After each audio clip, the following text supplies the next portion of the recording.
The political situation in Sudan is a humanitarian crisis that the world must not ignore.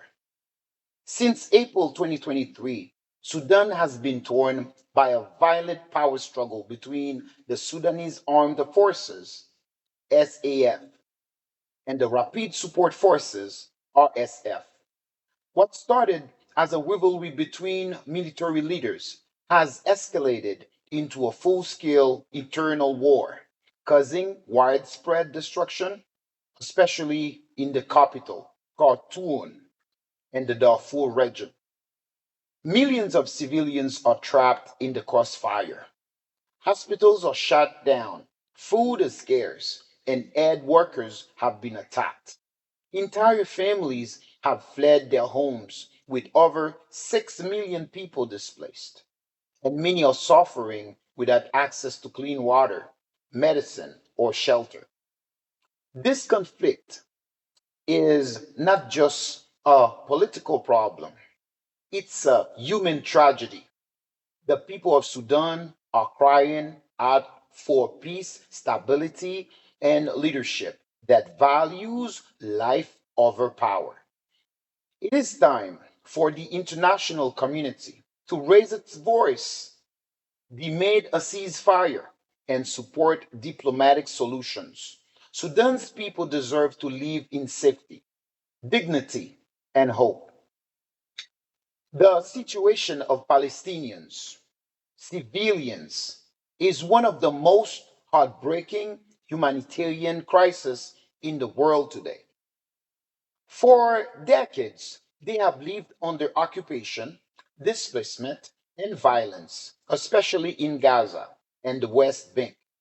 In recent years, especially during escalations like those in 2021 and 2023, thousands of Palestinian civilians, including women and children, have been killed, injured, or left homeless due to heavy military operations, airstrikes, and blockades.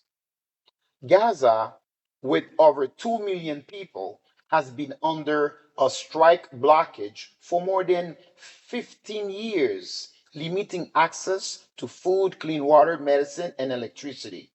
Entire neighborhoods have been flattened. Hospitals are overwhelmed, and the mental health toll, especially on children, is devastating. Those civilians are not terrorists, not political weapons. They are families, students, doctors, artists, and children who simply want to live in peace and dignity. The world must speak up for their human rights, support efforts toward justice, freedom, and a lasting peace. Not just politics, because behind every statistic is a human life that matters. Port-au-Prince 80, the cry of the vulnerable.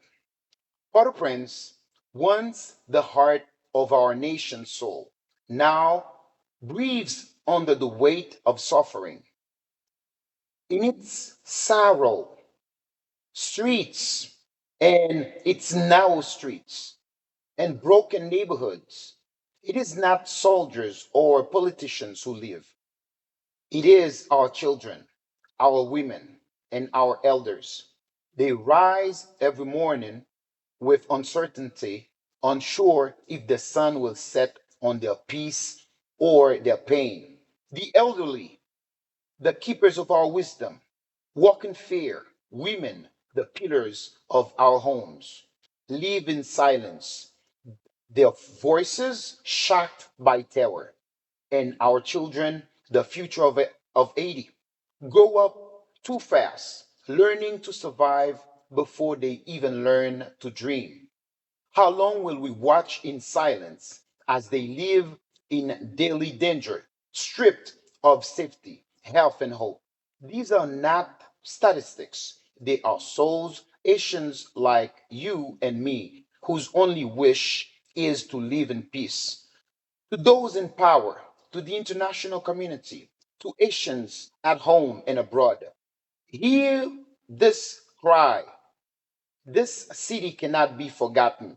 We must unite, Port-au-Prince, where the most vulnerable still believe in a better tomorrow. Haiti deserves more.